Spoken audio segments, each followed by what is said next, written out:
पारस मिस्री को एक जगह लेकर आता है। मिस्री उस जगह को देखकर हैरान रह जाती है।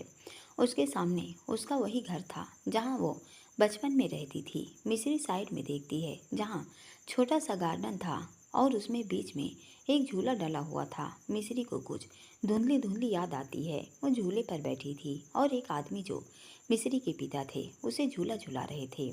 मिस्री उस झूले के पास आती है और उसे छूती है। उसकी आंखों से आंसू की एक बूंद गिरती है। फिर मिस्री घर के अंदर जाने के लिए गेट के पास पहुंचती है। वहां गेट पर एक नेम प्लेट टंगी थी जिसमें मिस्री पारस राजपूत। मिस्री पारस की तरफ देखती है और कहती है, पारस जी है। पारस कहता है, मिस्री ये तुम्हारा घर है। मिस्री कहती है, मतलब? पारस कहता है, ये तुम्हारे लिए प्रेजेंट है। शादी के बाद से आज तक मैंने तुम्हें कोई गिफ्ट नहीं दिया तो सोचा यही दे दूं। मिस्री कहती है, मगर पारस जी आपको ये घर कैसे? इसके ओनर तो बाहर गए हुए थे कई सालों से। पारस कहता है, हाँ जानता हूँ, और ये भी जानता हूँ कि जब से जॉब ज्वाइन की है तुम यहाँ लगभग रोज आती हो ताकि इस घर के मालिक से मिलकर तुम ये घर खरीद सको। मिस्री पारस को हैरानी से देखती है। पारस कहता है, ऐसे क्यों देख रही हो? इतनी मुश्किल से उस ऑनर को मैंने मनाया है कि वो इस घर को मुझे दे। पता है वो मानने को रेडी नहीं था। तभी केके कहता है, हाँ मैम। उस सर ने उसे इस घर के बदले अपना दिल्ली वाला विला। पारस केके को घूरता है तो केके कहते हैं, दिल्ली वाले विला पर बैठाकर बहुत मनाया। मिस्री कहती है, तो इसका मतलब आप दिल्ली मेरी वजह से गए थे? पारस कहता है, हाँ मिस्री। मिस्री कहती है, पारस जी मगर आपको मेरे घर के बारे में कैसे पता चला? पारस कहता है, मिस्री हो मुझे ये सब डायरी से पता चला, मगर इसे बताया तो ये कहीं गलत न समझे। मिस्री कहती है, बोलिए ना। पारस कहता है, ओ मेरे कुछ गार्ड्स यहाँ आस पास रहते हैं। उन्होंने मुझे तुम्हारे यहाँ बार बार आने के बारे में बताया। तब मैंने कुछ छानबीन की तो पता चला कि तुम्हें ये घर चाहिए। तो अब बेबी की कोई विश हो और उसका पारस राजपूत पूरा न करे, ऐसा हो सकता है? मिस्री मुस्कुराते हुए पारस को गले लगा ले जाती है और कहती है, थैंक यू पारस जी मेरे लिए ये सब करने के लिए। फिर थोड़ा दूर होकर कहती है, मगर मैं ये आपसे नहीं ले सकती। पारस सोचते हुए कहता है, मगर क्यों? मिस्री हल्के से मुस्कुराती है और कहती है, पारस जी मैं जानती हूँ ये घर मेरा ड्रीम है और इसे मुझे वापस लेना है। जानते हैं क्यों? क्योंकि ये घर मेरे पापा का सपना था जो उनके चले जाने के बाद हमसे छीन लिया गया। कहते कहते मिस्री की आंखें नम हो जाती हैं। आगे फिर कहती है, इसलिए पारस जी इसे मैं अपने दम पर खरीदना चाहती हूँ। पारस कहता है, क्या तुम्हारे अपने में मैं शामिल नहीं? मिस्री सिर झुकाकर सोचते हुए कहती है, मगर पारस कहता है, मैं समझ गया तुम मुझे अभी अपना नहीं समझती। इतना कहकर पारस वहाँ से गुस्से में जाने लगता है। मिस्री आवाज़ लगाते हुए कहती है, पारस जी सुनिए तो। पारस जी, पारस जी। पारस मिस्री की एक भी नहीं सुनता और वहाँ से चला जाता है। केके कहते हैं, मिस्री मैम आपको ये नहीं करना चाहिए था। केके वहाँ से चला जाता है। मिस्री कहती है, कैसे समझाऊं आपको पारस जी? कुछ देर बाद जब मिस्री घर आती है तो पूनम घबराते हुए कहती हैं, मिस्री तुम आ गई? मिस्री कहती है, हाँ दी, लेकिन हुआ क्या है?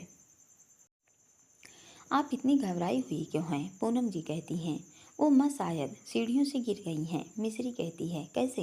पूनम कहती हैं, वो पता नहीं, मैं जब आई तो माँ बेहोश पड़ी थी और उनके सिर में चोट आई है। मिस्री पूनम मिलकर सावित्री जी को हॉस्पिटल ले जाते हैं। सावित्री जी बेहोशी में बस पारस पारस का नाम रट रही थी। डॉक्टर सावित्री जी के ओटी में ले जाते हैं। पूनम रोने लगती हैं। मिस्री पूनम को संभालती हैं। पूनम रोते हुए, मिस्री माँ। मिस्री कहती हैं, कुछ नहीं होगा दी, माँ ठीक हो जाएंगी। मिस्री पारस को कॉल करती है मगर उसका फ़ोन नहीं लगता। मिस्री पारस को फिर कॉल करती है। पूनम कहती हैं, क्या हुआ?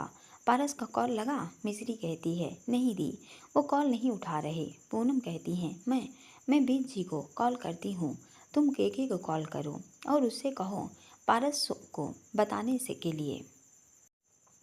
मिस्री फिर पारस को कॉल करती है। पारस अपनी गाड़ी में बैठा वो कॉल इग्नोर कर देता है और कहता है, क्यों कॉल कर रही हो मुझे जब तुम मुझे अपना नहीं समझती। तो मिस्री, मैंने तुम्हें अपना सब कुछ माना और तुम होगी। केके कहता है, सर मिस्री मैम। तभी केके का फ़ोन रिंग करता है। केके पारस की तरफ देखता है। केके फिर धीरे से कहता है, मिस्री मैम का कॉल है। पारस कहता है, उठा लो। केके कॉल उठाता है। पारस इशारे से फ़ोन स्पीकर पे डालने को कहता है। मिस्री कहती है, केके पारस जी कहाँ हैं? केके कहता है, मैम वो सर। पारस धीरे से, कह दो मैं नहीं हूँ। केके कहता है, वो मैम। मिस्री परेशान होते हुए, केके जी प्लीज़ मेरी उनसे बात करवा दीजिए, बहुत ज़रूरी बात है। केके पारस की तरफ देखते हुए कहता है, मगर मैम। मिस्री कहती है, प्लीज़ केके जी, मुझे पता है वो आपके साथ गए थे, तो आपको पता है वो कहाँ हैं। वो जहाँ भी हों, मुझे उनसे बात करनी है, करा दीजिए प्लीज़। पारस फ़ोन छीनते हुए, मुझे तुमसे कोई बात नहीं करनी। जब पारस कॉल कट करने ही जाता है, मिस्री रोती हुई कहती है, पारस जी प्लीज़ प्लीज़ कॉल मत काटिए, मेरी बात सुनिए। पारस फ़ोन वापस कान में लगा लेता है और कहता है, हाँ। मिस्री कहती है, पारस जी माँ सीढ़ियों से गिर गई हैं, उनके सिर में चोट आई है, आप प्लीज़ जल्दी आ जाइए, हम उन्हें हॉस्पिटल लेके आए हैं। पारस परेशान होते हुए कहता है, क्या, मगर कैसे और कौन से हॉस्पिटल में हो? वो ठीक तो है ना? मिस्री ने रोते हुए कहा, सिटी हॉस्पिटल। आप प्लीज़ जल्दी आ जाइए, उनके सिर से बहुत खून बह रहा था, मुझे बहुत डर लगा है। पारस कॉल काट देता है। पारस जब हॉस्पिटल आता है तो आते ही पूनम से दी माँ। पारस पूनम ने आंखों में आंसू लेते हुए कहा और उसको गले लगाकर रोने लगती हैं। पारस कहता है, ये सब कैसे हुआ? मिस्री कहती है, मैं जब घर पहुंची तो पूनम दी ने बताया कि वो। पूनम कहती है, पारस माँ ठीक हो जाएंगी ना, कहीं वो भी हमें छोड़कर? पारस कहता है, नहीं दी, माँ को कुछ नहीं होगा, आप हौसला रखिए। पूनम का रो रो कर बुरा हाल हो रहा था। पारस भी घबरा रहा था। डॉक्टर सावित्री जी को चेक करके कहते थे, सुधा बुआ आते हुए, क्या हुआ सावित्री को? जब मैं घर पहुंची, सर्वेंट ने कहा कि भाभी हॉस्पिटल में हैं। पूनम सुधा बुआ के गले आ लगती है और रोने लगती है और कहती है, बुआ जी माँ। सुधा बुआ पूनम को संभालती हैं। पारस भी परेशान था। मिस्री उसके पास आकर उसका हाथ थाम कर कहती है, पारस जी फिक्र मत कीजिए, माँ ठीक हो जाएंगी। पारस मगर अब भी परेशान था। कुछ देर बाद डॉक्टर आते हैं। पारस जल्दी से डॉक्टर के पास जाता है। मिस्री और पूनम एक साथ, अब माँ कैसी हैं? डॉक्टर कहते हैं, देखिए चोट गहरी आई थी, मगर अब वो खतरे से बाहर हैं। पारस को चैन की सांस आती है। उसके चेहरे पर आई चिंता की लकीरें कुछ कम होती हैं। डॉक्टर कहता है, लेकिन पारस। पारस कहता है, जी डॉक्टर मैं हूँ, बताइए। डॉक्टर कहते हैं, आप एक बार उनसे मिल लीजिए। जब उन्हें होश आए वो बार बार आपका ही नाम ले रही हैं। पारस कहता है, हाँ ठीक है डॉक्टर। मिस्री बस पारस को ही देख रही थी। पारस बेचैन होकर इधर से उधर डोल रहा था। उसको सावित्री जी की बहुत फिक्र हो रही थी, और होती भी क्यों ना। माँ माँ होती हैं, और आखिर बच्चा चाहे कितना भी माँ से नाराज़ क्यों ना हो, माँ के खोने के डर से दिल में दर्द होता ही है। कुछ देर बाद नर्स आकर कहती हैं, उन्हें होश आ गया है, मगर एक एक करके ही उनसे मिलिए। पारस कहता है, हाँ मैं जाता हूँ। तभी एक आवाज़ आती है, सावित्री जी कहाँ हैं? वो आवाज़ सुन पारस के आंखों में आक्रोश फिर आ जाता है। वो पलट कर देखता है, अमिताभ जी आते हुए कहते हैं, सुधा सावित्री कैसी है? सुधा वह कहती हैं, वो अब ठीक है। अमिताभ जी पारस के पास आकर कहते हैं, पारस। पारस उल्टे पांव वापस जाने लगता है। मिस्री कहती है, पारस जी रुकिए। पारस की आंखों में एक अजीब नाराज़गी थी। वो फिर मुड़ता है और वहाँ से चला जाता है। मिस्री उसे आवाज़ लगाती रहती है, मगर पारस बिना उसके कुछ सुने वहाँ से चला जाता है। अमिताभ जी कहते हैं, मिस्री बेटा मत रोको उसे, उसके अंदर शायद माँ के प्यार से ज़्यादा बाप के लिए नफरत है। अमिताभ जी और बाकी सब सावित्री जी से मिलते हैं। मिस्री को देख सावित्री जी कहती हैं, मिस्री बेटा पारस कहाँ है? मिस्री कहती है, माँ वो। अमिताभ जी कहते हैं, वो ज़रूरी काम से गया है, अभी आ जाएगा। सावित्री जी कहती हैं, उसको ज़रूरी काम है, वो मुझसे मिलने भी नहीं आया। मिश्री कहती है, नहीं माँ, ऐसी बात नहीं है, वो आए थे मगर अचानक काम आने की वजह से चले गए। सावित्री जी आगे कुछ नहीं बोलती। सभी लोग सावित्री जी से मिलने के बाद बाहर आते हैं। पूनम, सुधा और मिश्री, तुम लोग घर जाओ, मैं यहाँ हूँ, सावित्री के पास अमिताभ जी ने कहा। तो मिश्री ने मना करते हुए कहा, नहीं पापा जी, मैं नहीं जाऊँगी, यहीं रहूँगी। माँ को ऐसे छोड़कर मैं कैसे जाऊँगी? पूनम कहती हैं, हाँ पापा, मैं भी नहीं जाऊँगी। मिश्री, पूनम बेटा, तुम लोग मेरी बात मानो और घर जाओ, मैं हूँ यहाँ, और कोई ज़रूरत हुई तो कॉल कर दूँगा। पूनम कहती है, पर पापा। अमिताभ जी कहते हैं, बेटा फिक्र मत करो, मैं हूँ ना। कुछ देर बाद जब अमिताभ जी नहीं मानते तो मिश्री पूनम और सुधा के साथ घर जाती है।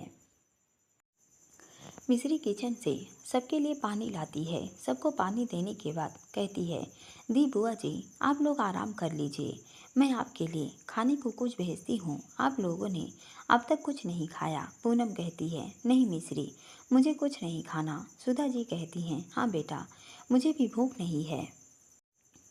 मिश्री कहती है, पूनम और सुधा के पास आती है और उनके पास बैठते हुए कहती है, दी बुआ, माँ अब ठीक हैं और देखना जल्द ही वो और अच्छी हो जाएंगी, मगर अगर आप लोग कुछ नहीं खाएंगे तो आपकी तबीयत खराब हो जाएगी और फिर माँ आपको लेकर टेंशन में आ जाएंगी और क्या अच्छा लगेगा कि माँ की हाल में आप लोगों की वजह से फर्क पड़े। मिश्री इतनी सहजता से दोनों को समझा रही थी जैसे एक माँ अपने बच्चों को समझाती है। पूनम कहती हैं, ठीक है। सुधा जी भी ठीक है कहती हैं।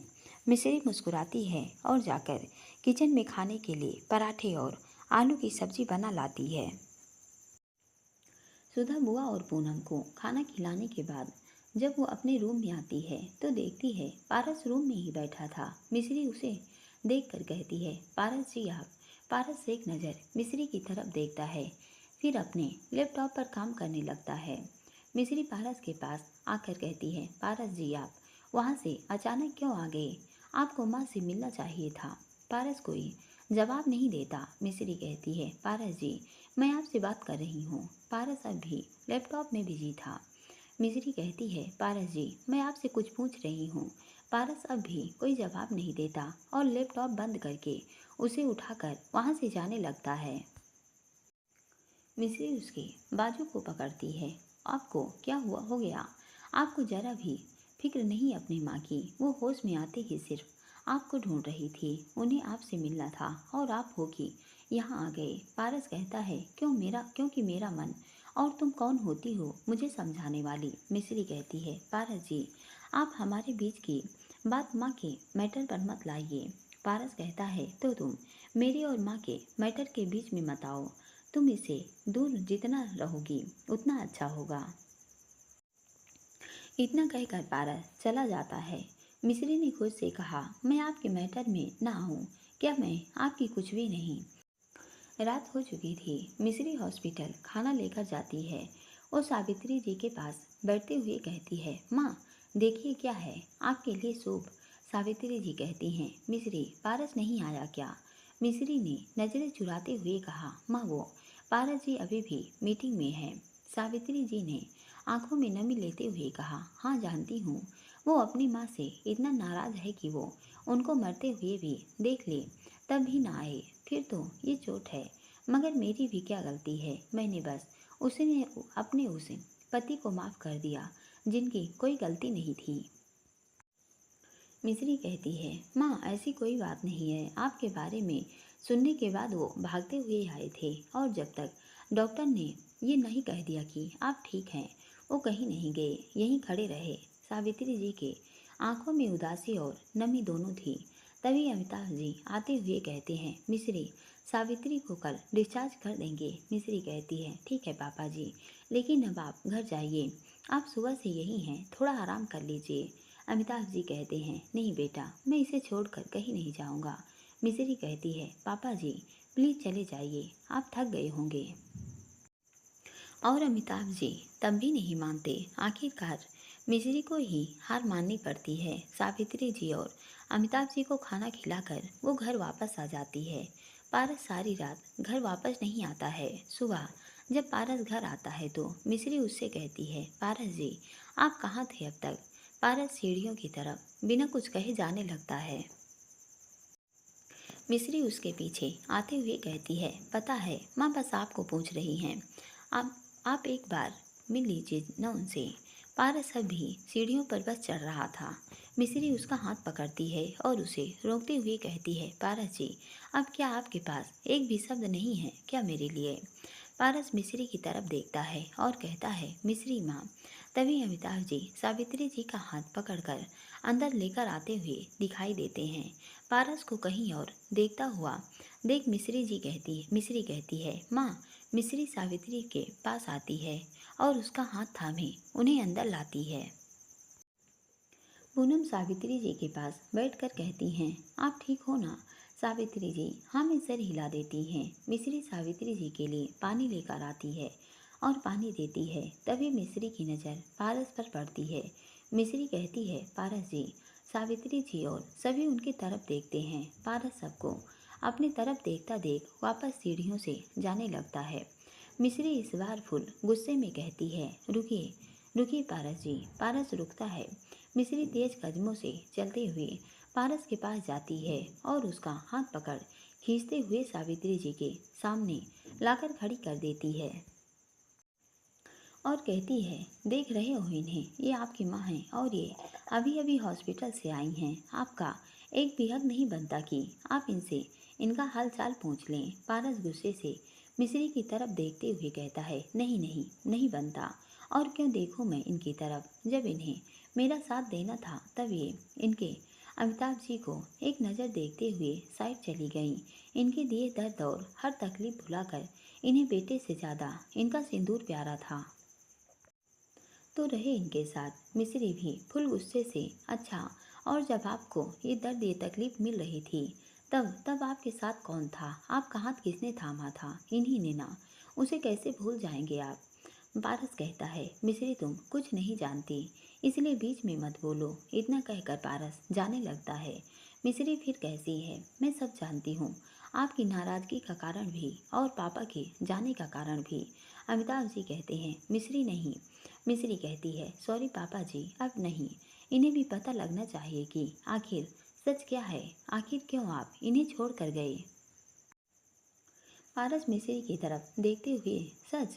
मिस्री कहती है, हाँ सच, वो सच जो आपको इस घर में रहकर भी कभी क्या पापा जी की आंखों में नहीं दिखा। वो सच की वो आपसे कितना प्यार करते हैं। पारस गुस्से से कहता है, प्यार और ये मिस्री को जो प्यार करते हैं ना वो कभी छोड़ कर नहीं जाते। मिस्री गुस्से से कहती है, पारस जी आप क्यों नहीं समझते कि पापा जी की मजबूरी थी जो वो हमें छोड़ कर गए? पारस गुस्से में कहता है, ऐसी कोई मजबूरी नहीं होती जो एक बाप को उसके बेटे से दूर जाने के लिए मजबूर कर दे, समझी तुम? मिस्री गुस्से में कहती है, होती है। कभी कभी किस्मत ऐसे खेल खेलती है कि हम उसकी चाल में फंसकर अपनों को ही भूल जाते हैं और आपकी आंखों पर वही पट्टी आज तक बंधी है। पारस सोचते हुए कहता है, क्या मतलब? मिस्री, पारस जी आपको ये तो पता है कि पापा जी आपको छोड़कर गए थे, मगर क्यों गए थे? कभी ये जानने की कोशिश की आपने? अमिताभ जी कहते हैं, मिस्री बेटा नहीं। मिस्री कहती है, आपने बस उन्हें कसूरवार समझा और उनकी तस्वीर पर हार टांग दी। पारस जी कभी कभी इंसान को समझना चाहिए। पारस कहता है, तुम साफ साफ बोलोगी? मिस्री अमिताभ जी की तरफ देखती है। अमिताभ जी अभी मिस्री से मना कर रहे थे। पारस हल्के से मुस्कुराते हुए कहता है, मिस्री इनके सच के बारे में मैं तुम्हें बताता हूँ। ये एक ऐसे इंसान है जिन्हें सिर्फ और सिर्फ खुद से मतलब है। ये ऐसे इंसान हैं जिनको अपने शौक पूरे करने थे, इसलिए ये हमें छोड़कर चले गए। ये ऐसे इंसान हैं जिनकी वजह से हमें हमेशा ये सुनना पड़ा कि वो किसी और औरत के साथ भाग गई। अरे मैं तो ये कहता हूँ कि ऐसे पिता होने से अच्छा मैं अनाथ होता। तभी सावित्री जी पारस के बाजू पकड़कर अपनी तरफ कर उसे एक जोरदार तमाचा पारस के चेहरे पर जड़ देती हैं। पूनम और सुधा बुआ हैरानी से अपने मुंह पर हाथ रख लेती हैं। मिस्री के आंखों में भी आंसू निकल आते हैं। सावित्री जी कहती हैं, बस बहुत हो गया, मैं अब इनके बारे में कुछ नहीं सुन सकती। मिस्री कहती है, माँ आपकी आप प्लीज़ बैठ जाइए, आपकी हालत ठीक नहीं है। सावित्री जी रोने लगती हैं और कहती हैं, इसके मन में अमित जी के लिए इतना जहर है जो दिन का दिन बढ़ता जा रहा है, तो मैं कैसे आराम से बैठूं। तभी अमिताभ जी सावित्री जी के पास आते हैं और उनका हाथ थाम उनको बैठने को कहते हैं और कहते हैं, सावित्री तुम बैठ जाओ, अभी हॉस्पिटल से आई हो। पारस गुस्से से कहता है, बड़ी फिक्र हो रही है, तब ये फिक्र कहाँ थी जब आप हमें छोड़कर चले गए थे। मिश्री कहती है, पारस जी प्लीज़ शांत हो जाइए। पारस कहता है, क्यों शांत हो जाऊं, बताओ क्यों शांत हो जाऊं।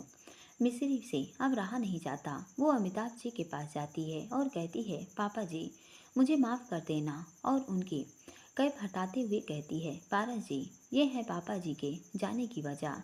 पारस अमिताभ जी के सिर पर देख हैरान रह जाता है। वो कहता है, मिश्री कहती है, ये वो हकीकत है जिसे पापा जी ने आज तक आपसे छुपाया, ताकि आपको कभी दुख न हो कि आपने बिना सच जाने उनकी तस्वीर पर हार चढ़ाया। पारस जी पापा जी को ब्रेन ट्यूमर हुआ था और उस समय फिर मिश्री पारस को सारी सच्चाई बताती है। यह सब सुन को पारस को बहुत बड़ा धक्का लगता है। पारस पूनम की तरफ देखता है।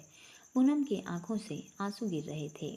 वो पूनम के पास जाता है और कहता है, दी क्या ये मिश्री जो कह रही है। पूनम कुछ नहीं बोलती। पारस सुधा जी के पास जाता है और कहता है, बुआ जी क्या पापा। सुधा जी भी उसे कोई जवाब नहीं देती। तभी सावित्री आते हुए पारस के कंधे पर हाथ रख कर कहती हैं, पारस सावित्री जी से कहता है, माँ क्या। सावित्री जी की आंखों में आंसू ले कहती हैं, हाँ। ये सिर हिला देती हैं। पारस शौक से एक कदम पीछे को लड़खड़ा जाता है। मिश्री पारस को संभालने आगे जाती है। वो एक कदम पीछे की ओर होता है और लड़खड़ा कर गिरने ही वाला था कि मिश्री उसे संभालते हुए, पारस की आंखों के एक किनारे से आंसू छलक पड़ते हैं। वो मिश्री की तरफ देखते हुए कहता है, मिश्री की आंखों में आंसू थे। वो कहती है, पारस जी ये सब पापा जी आपको सिर्फ इसलिए नहीं बताया था कि वो आपको दुखी नहीं देखना चाहते थे। पारस धड़ाम से जमीन पर घुटनों के बल गिर जाता है। मिश्री पारस जी को संभालने के लिए नीचे बैठती है और कहती है, पारस जी। पारस पूरी तरह टूट गया था, क्योंकि उसने आज तक अपने पिता को न जाने क्या क्या कहा। उनकी तस्वीर पर हार चढ़ा दिया, कभी उनसे सीधे मुंह बात नहीं किया। पारस के सामने उसके द्वारा की हर बार बदतमीजी याद आने लगती है। पारस अमिताभ जी को देखकर सिर झुका कान पकड़ लेता है। अमिताभ जी पारस को यूं घुटनों पर बैठ सिर झुकाए कान पकड़े देख तेज कदमों से उसके पास आते हैं और कहते हैं, नहीं बेटा नहीं। पारस कहता है, आज तक मैंने आपके साथ जो भी बदतमीजी की उसके लिए मुझे माफ़ कर दीजिए पापा। अमिताभ जी के आंखों में पारस के मुंह से पापा शब्द सुनते आंसू छलक जाते हैं। वो कहते हैं, बेटा तेरे मुंह से ये पापा शब्द सुनने के लिए मैं तरस गया था। और तू कान मत पकड़, तूने जो किया सही किया। मेरे जैसे अभागे पिता को ये सज़ा मिलनी ही थी। मैं तुझे उस टाइम छोड़ कर गया जब तुझे मेरी ज़रूरत थी। एक बच्चे को उसके पिता की ज़रूरत थी। पारस कहता है, नहीं नहीं पापा, मेरी गलती थी, मुझे आपकी बात समझनी चाहिए थी, उसके पास जाकर पूछना चाहिए था, मगर मैंने तो आपको बस कसूरवार बना दिया। अमिताभ जी और पारस दोनों अपनी अपनी गलती बता रहे थे। पारस अमिताभ जी के गले आ लगता है। अमिताभ जी को आज सुकून मिलता है अपने बेटे को गले लगा के। अमिताभ जी पारस को चुप कराते हुए कहते हैं, बेटा तुझे तकलीफ न हो, बस इसलिए मैं आज तक चुप था। तू अब शांत हो जा, जो हुआ उसे भूल जा। मिश्री की आंखों में उनको देख आंसू छलक जाते हैं। वहाँ का माहौल बहुत ही सैंटी हो चुका था। दूर गेट पर खड़े बेस जी जो सब कुछ देख रहे थे, अपने आंखों के आंसू पोंछते हुए अंदर आकर कहते हैं, अरे ये इतना सैंटी माहौल क्यों बना रखा है। अच्छा मेरे आने की इतनी खुशी है आप सबको कि आप लोगों ने आंसुओं से धारा बहा दी।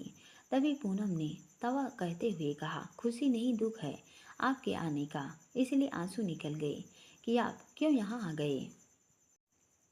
बेची मुंह बनाते हुए, माँ देख रही हैं आपकी बेटी क्या कह रही है। मेरे आने का दुख है, इसकी खुशी नहीं, इसको मेरी बिल्कुल परवाह नहीं। पूनम कहती है, और नहीं तो क्या, और आप आए कैसे यहाँ। आपने तो मेरा कॉल भी नहीं उठाया। किसके साथ बिजी थे? बेद जी सोचते हुए कहते हैं, हाँ, वो सुमन के साथ बिजी था।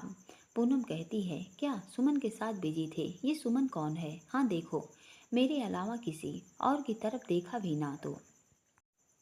बेद जी शरारती अंदाज में कहते हैं, तो क्या? हाँ, मैंने तो देख लिया। लंच और डिनर भी उसके साथ किया। पूनम कहती हैं, पारस, पापा देखिए ना, बेद जी क्या कह रहे हैं।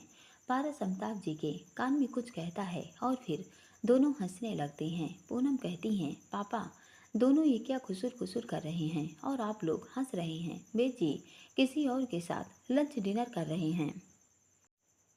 बेद जी फिर सावित्री जी के पास आकर बैठते हुए कहता है, माँ इसको छोड़ो, इसका रोज का काम है सवाल करने का। आप बताइए, आपकी तबीयत कैसी है? पूनम कहती है, क्या कहा? मेरा रोज का काम है। सावित्री जी कहती हैं, ठीक है, मगर ये सुमन। बेद जी पूनम की तरफ एक नज़र देखते हैं और कहते हैं, ओ माँ, पूनम मुझसे परेशान थी और उसे मेरे आने की भी अच्छा नहीं लगा, इसलिए मैंने सोचा इसका प्यार मेरे लिए कम हो गया है, तो क्यों ना सुमन को अपनी लाइफ में ले आऊं, ताकि उसे देख पूनम को शायद मेरी थोड़ी सी कदर हो जाए। पूनम रोते हुए, बेद जी, वो तो मैं ऐसे ही कहती हूँ, आपने मेरे मजाक को इतना सीरियस क्यों ले लिया कि अपनी लाइफ में किसी और को ले आए, मेरी जगह किसी और को दे दी। पूनम को रोता देख मिश्री उसके पास आकर कहती है, दी चुप हो जाइए। और जीजा जी, आप ऐसे कैसे बोल सकते हैं? मुझे आपसे ये उम्मीद नहीं थी। और पारस को देख, पारस जी आप हंस रहे हैं, दी इतना रो रही हैं। पारस हंसते हुए, हाँ, क्योंकि सुमन के आने से पूनम दी रो रही हैं, इसलिए। मिश्री कहती है, अच्छा जीजा जी, किसी और लड़की के साथ जाएं और पूनम दी रोए भी ना। बेद जी कहते हैं, लड़की नहीं, गर्लफ्रेंड है मेरी। पारस ने हंसते हुए कहा, जीजा जी अब बस कीजिए, मेरी दी बहुत रोली हैं, अब इससे ज़्यादा नहीं। बेद जी कहते हैं, पर पारस इतना अच्छा तो लग रहा था ना। पारस आंख दिखाते हुए कहता है, जीजा जी। बेद जी कहते हैं, ओके ठीक है, जो बताना है बता दो। पारस कहता है, दी वेद जीजा जी के पास सुमन नाम की एक खरगोश है, जो वेद जीजा जी आपके लिए लाए हैं। उन्होंने इसे कुछ हफ्ते पहले लिया था। वेद जी पूनम के पास आकर मुस्कुराते हुए, मेरी प्यारी पूनम, तुम्हारे सिवा मेरी लाइफ में न कोई था न कोई होगा। बेद पूनम बेद जी के गले लग कर आगे से ऐसा किया न तो देखना मुझसे बुरा कोई नहीं होगा। बेद जी हंसते हुए कहते हैं, वो तो आज भी कोई नहीं है। पूनम कहती हैं, क्या कहा आपने? वेद जी कहते हैं, कुछ नहीं, बस कि अगर ये बात सच होती तो। पूनम कहती हैं, सच होती तो रुकिए बताती हूँ। वेद जी सोचते हुए, क्या? पूनम कहती जाती हैं और कुछ देर बाद वापस आती हैं। वेद जी मुस्कुराते हुए, हाँ बताओ क्या करोगी? पूनम एक बड़ी सी इस्माइल के साथ पीछे से बेलन निकालते हुए, इसे तुम्हारा सिर फोड़ दूंगी। वेद जी कहते हैं, अरे बाबा, बेलन वाली भूतनी। पूनम कहती हैं, क्या भूतनी? बेद जी कहते हैं, हाँ जरा देखो। पूनम बेद जी के पीछे भागते हुए, रुकिए आप जरा, मैं असली भूतनी दिखती हूँ। बेद जी भागते लगते हैं और पूनम उनके पीछे भागने लगती हैं। वहाँ का माहौल अब हंसी खुशी में गूंजने लगा। मिश्री और पारस और बाकी सब बेद जी और पूनम को देख मुस्कुरा रहे थे। बेद जी सावित्री जी से कहते हैं, माँ समझा दीजिए इसे, आगे ऐसा किया तो सच कर दूंगा जो आज झूठ बोला। पूनम कहती हैं, अच्छा सच कर देंगे, करके दिखाइए। पिछली बार पारस ने आपको बिल्डिंग से नीचे लटकाया था, इस बार मैं लटका दूंगी। वेद जी ओवर एक्टिंग करते हुए कहते हैं, हे भगवान, थोड़ा तो न्याय करो।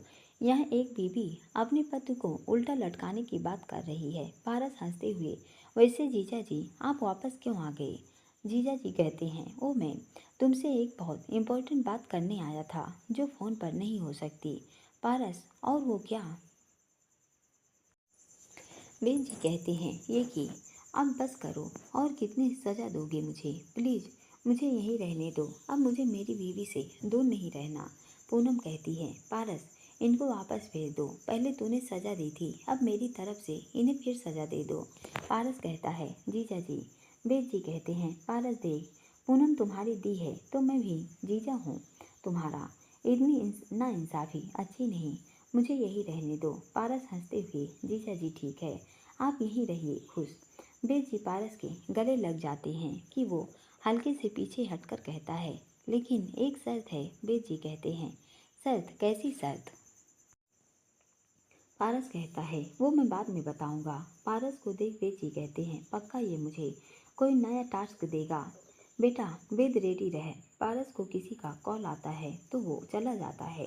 वेद जी अपने बैग के साइड से एक पिंजरा निकालते हैं और पूनम को वो खरगोश दिखाते हैं। पूनम उसे देखकर बहुत खुश होती हैं और कहती हैं, वेद जी ये कितनी प्यारी है। वेद जी कहते हैं, तभी तो मैंने इसे सुमन नाम दिया है। सुमन? पूनम कहती है, अच्छा मगर ये बकवास नाम सुमन ही क्यों? वेद जी कहते हैं, वो और कुछ सूझा नहीं। पास में एक आंटी जा रही थी जो एक प्यारे से बच्चे को खिला रही थी। वो उसे सुमन कह रही थी तो मैंने इसका नाम भी वही रख दिया। पूनम हंसते हुए, मतलब आप एक बच्ची का नाम इस खरगोश को दे दोगे? Very bad. अच्छा तो मैं इसका न्यू नाम रखती हूँ। पूनम को सोचते हुए कहती है। तभी मिश्री कहती है, ट्वीटी। पूनम मिश्री की तरफ देखती हैं और कहती हैं, हाँ ये नाम अच्छा है, ट्वीटी। पूनम उस ट्वीटी को लेकर अपने रूम की तरफ जाने लगती हैं। वेद जी भी पीछे पीछे चले जाते हैं। सभी लोग अपने अपने कमरे में जाते हैं। मिश्री मुस्कुराते हुए किचन में चली जाती है। सबके लिए लंच प्रिपेयर करती है और सबको लंच के लिए बुलाती है। सभी लोग एक एक करके आते हैं। सबके होठों पर आज मुस्कान थी।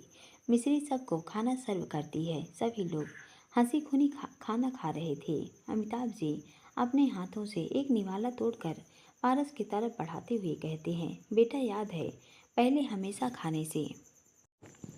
पहले मैं अपना पहला निवाला तुझे खिलाया करता था। पारस उसको खाते हुए कहता है, हाँ पापा याद है। सावित्री जी कहती हैं, और मैं। अमिताभ जी एक निवाला सावित्री जी को खिलाते हुए मुस्कुरा कर कहते हैं, लो तुम भी खाओ। मिश्री, पूनम, बेजी और सुधा बुआ सभी एक एक साथ, और हम। अमिताभ जी हंसते हुए कहते हैं, हाँ हाँ सबको खिलाऊंगा, आ जाओ। अमिताभ जी सबको एक एक निवाले तोड़कर खिलाते हैं। फिर सभी अपना अपना खाना खाने लगते हैं। आज पहली बार खाने की टेबल पर सभी के चेहरे पर एक मुस्कान थी और सभी एक दूसरे से बात करते हुए खाना खा रहे थे। तभी एक साया खिड़की के पास देखता है। मिश्री उसे देख उसकी तरफ जाती है। तभी पारस आवाज़ लगाते हुए, मिश्री यहाँ आओ ना। मिश्री पारस के पास चली जाती है। पारस और बाकी सभी लोग खाना खाकर अपने अपने कमरे में चले जाते हैं। मिश्री घर के बाकी काम में व्यस्त हो जाती है। पारस कुछ देर बाद वेद जी के कमरे के बाहर आकर कहता है, जीजा जी आपसे कुछ बात करनी है, और फिर जाने लगता है। पारस को मुझसे बात करनी है। वेद जी ने सोचा और पारस के पीछे पीछे चलने लगे। पारस स्टडी के अंदर आया। वेद जी भी वहीं आ पहुँचे।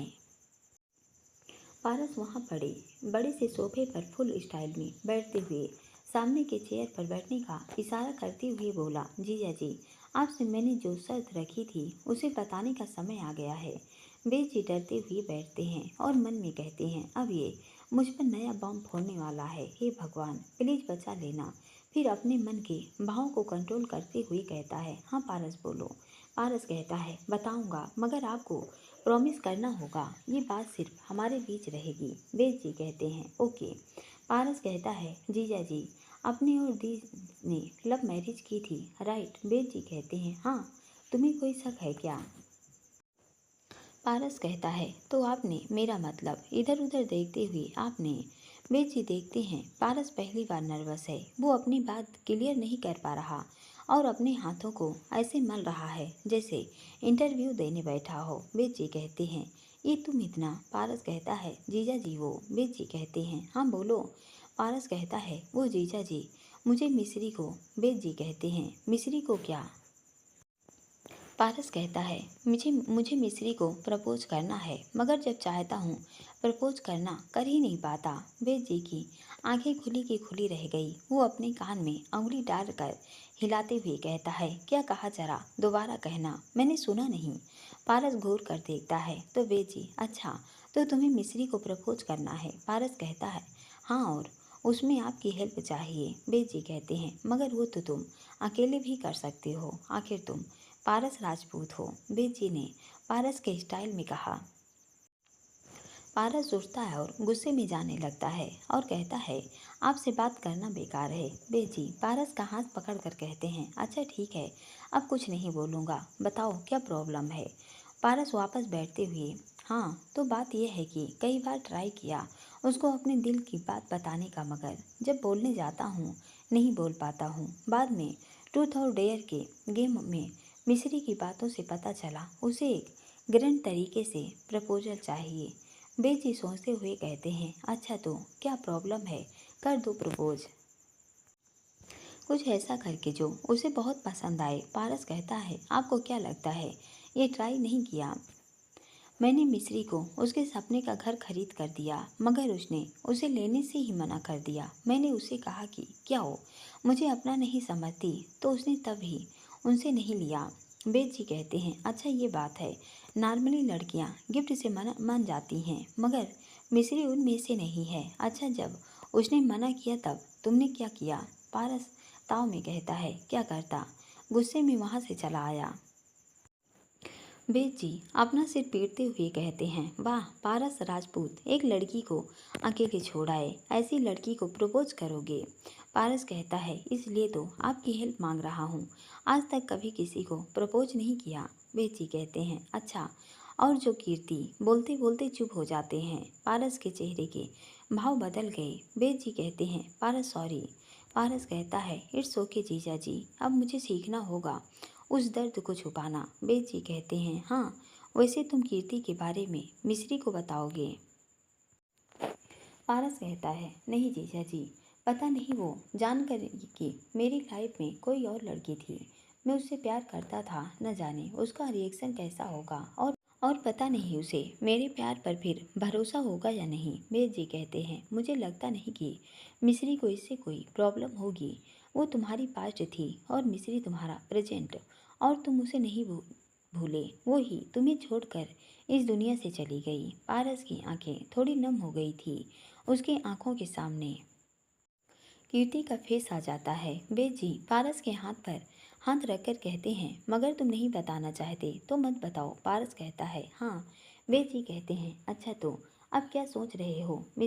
पारस कहता है, जीजा जी मैंने सोचा है कि उसे बहुत सारे कपड़े गिफ्ट करूं, क्योंकि लड़कियों को नए नए कपड़े खरीदना पसंद है। बेद जी कहते हैं, पारस मिस्री को कपड़े की दुकान नहीं लगानी।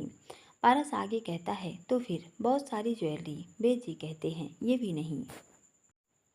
पारस कहता है, तो फूलों से सजा दूं पूरे कमरे को और फिर उसे वहाँ का पर प्रपोज करूं, मगर ये तो मैंने मिस्री के लिए जो घर लिया था उसमें भी किया था, मगर वो वहाँ जाने से पहले ही मुझे गुस्सा दिला दी।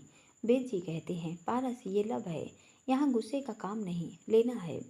मुझे तो समझ नहीं आ रहा कीर्ति को कैसे प्रपोज किया था तुमने? पारस कहता है, वो तो उसने ही मुझे प्रपोज किया था, मैंने नहीं। वेद जी कहते हैं, क्या? पारस कहता है, हाँ। वेद जी कहते हैं, और फिर तुमने एक्सेप्ट कर लिया? पारस कहता है, हाँ। वेद जी कहते हैं, और तुम लोग कभी बाहर बाहर जाते थे घूमने तब उसके लिए कुछ स्पेशल? पारस कहता है, हाँ एक बार किया था, उसे अपना एटीएम कार्ड देकर कहा, जाओ शॉपिंग करो जितना चाहो, मगर उसने तो मेरे कार्ड की पूरी लिमिट ही खत्म कर दी थी, इतनी शॉपिंग की। वेद जी कहते हैं, वाह। पारस कहता है, इतना अच्छा आइडिया है तो मैं मिस्री को भी कार्ड दे दूं क्या अपना? वे जी झट से कहते हैं, नहीं बिल्कुल नहीं, वो लड़की पैसे पर नहीं मरती, तुम उसे को कार्ड भी दे दो, मगर वो कुछ ले उससे भी बहुत बड़ी बात है। पारस कहता है, तो कीर्ति ने क्यों लिए थे? वे जी मन में पैसे वाला प्यार फिर है, लड़की की पसंद अलग होती है, मिस्री को पैसे नहीं दिल से जीतो, और उसे प्रपोज करना है तो कुछ ऐसा करो जो बहुत ही हटकर हो, जिसके बारे में उसने कभी नहीं सोचा हो, कुछ ऐसा। पारस कहता है, हाँ। तभी पूनम आते हुए, तुम दोनों इतने शांति में कैसे बैठे हो, क्या डिस्कस चल रहा है? पारस कहता है, कुछ नहीं, बस जीजा जी से कुछ बिजनेस की बातें डिस्कस कर रहा था। पूनम कहती है, अच्छा। तभी पारस का फ़ोन रिंग करता है। पारस एक्सक्यूज मी। पारस साइड में जाकर कॉल पिक करता है। बेद जी कहते हैं, वैसे तुम यहाँ कैसे हमारी जासूसी कर रही थी? पूनम कहती है, हाँ अब तो करना होगा, क्या पता फिर नई सुमन ले आए। बेद जी पूनम का हाथ पकड़कर, अच्छा। पूनम हाथ छुड़वाकर, क्या कर रहे हो? पारस है, तभी पारस कॉल कट करके आता है और कहता है, दी वो मुझे आज ही रात निकलना होगा। पूनम कहती है, मगर कहाँ, और अचानक कल का प्लान बनाया था हमने कि सब पिकनिक पर जाएंगे। पारस कहता है, दी बहुत इम्पोर्टेंट है, वो एक इम्पोर्टेंट मीटिंग है, अभी बेंगलोर के लिए निकलना होगा। सभी इन्वेस्टर्स आ रहे हैं और मैं न जाऊं तो सही नहीं होगा। बेची कुछ सोचते हैं और खुश होते हुए, हाँ हाँ पारस तुम जाओ, जरूर जाओ। पूनम को समझ नहीं आता कि अचानक बेची को क्या हुआ। पूनम आप इतना क्यों एक्साइटेड हो रहे हैं? पारस मीटिंग को जा रहा है, कोई डेट पर नहीं। बेची कहते हैं, नहीं वो मैं बस। पारस कहता है, तुम मिस्री को भी ले जाना चाहो होगी तो। पारस बेची की बात को समझते हुए, अच्छा ठीक है। पारस मुस्कुराते हुए चला जाता है। बेची भी मुस्कुरा रहे थे। पूनम बेची की तरफ देखते हुए सोचती हैं, ये इतना मुस्कुरा कर क्यों गया? बेद जी कहते हैं, अच्छा रुको पता करके आता हूँ। बेद जी भी वहाँ से चले जाते हैं। पारस अपने कमरे में आता है तो देखता है मिस्री कबर्ड में कुछ रख रही थी और आज खाने के समय दिखे साय के बारे में सोच रही थी। पारस मिस्री के पास आकर खड़े हो जाता है और कहता है, क्या कर रही हो? मिस्री अचानक चौंक जाती है और कहती है, पारस जी आप? पारस रोमांटिक अंदाज में कहता है, हाँ मैं। मिस्री कबर्ड के कपड़े ठीक करती है। आपको कोई काम था? पारस कहता है, हाँ रात को हमें बेंगलोर के लिए निकलना है, तुम पैकिंग कर लो।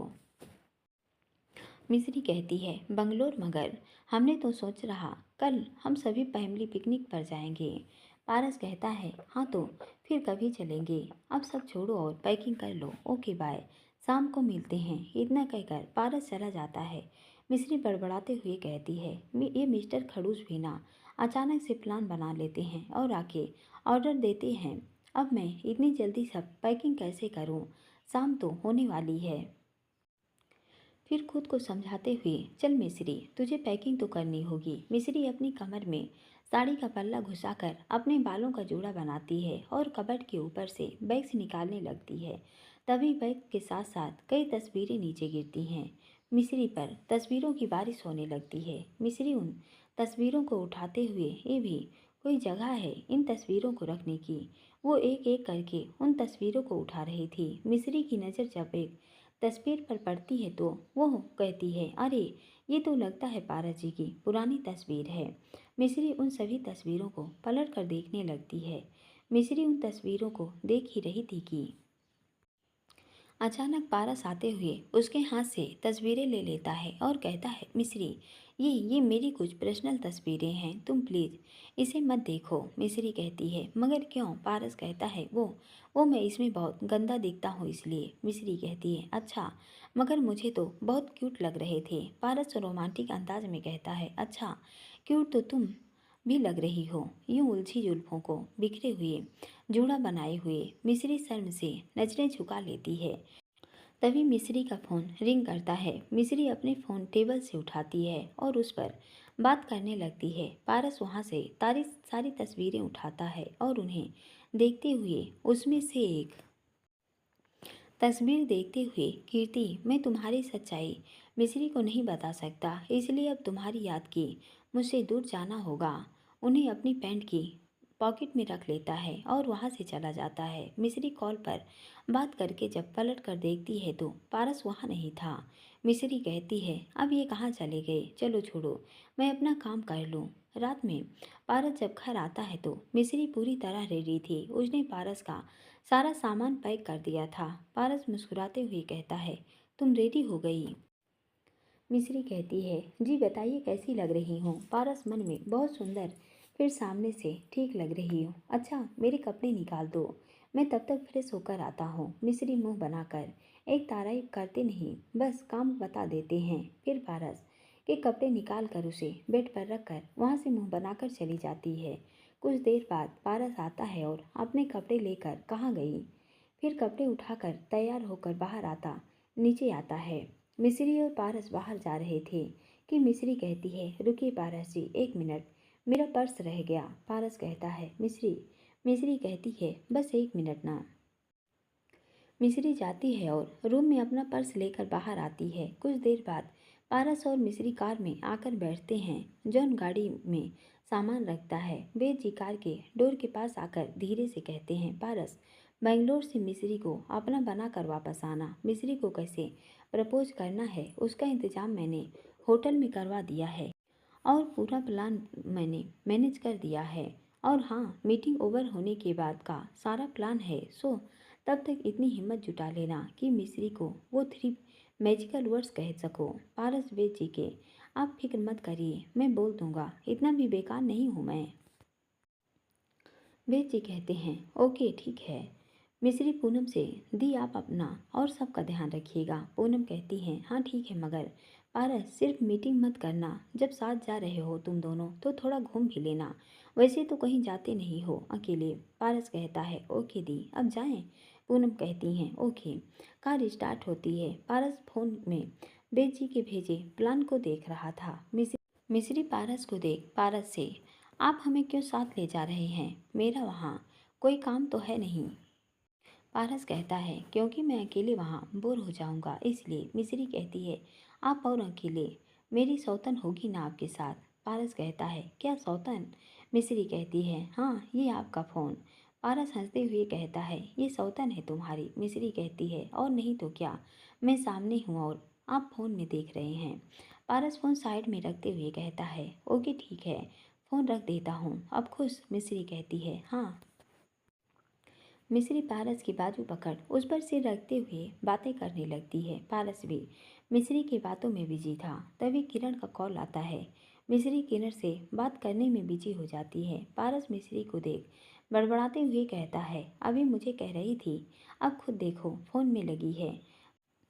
पारस अपने दिल का हाल कुछ ऐसे बयां करना चाहता है, हमें इश्क हुआ है तुमसे, तुम जरा देखो तो मेरी ओर, कुछ तो कहना चाह रहा है ये मेरा दिल करके शोर, तोड़ना चाहता है ये दिल हर जमाने के बंधन की डोर, और इश्क के ताले में बंद कर रखना चाहता है तुझे खुद के लिए छुपा कर, ताकि न देखे तुझे कोई और।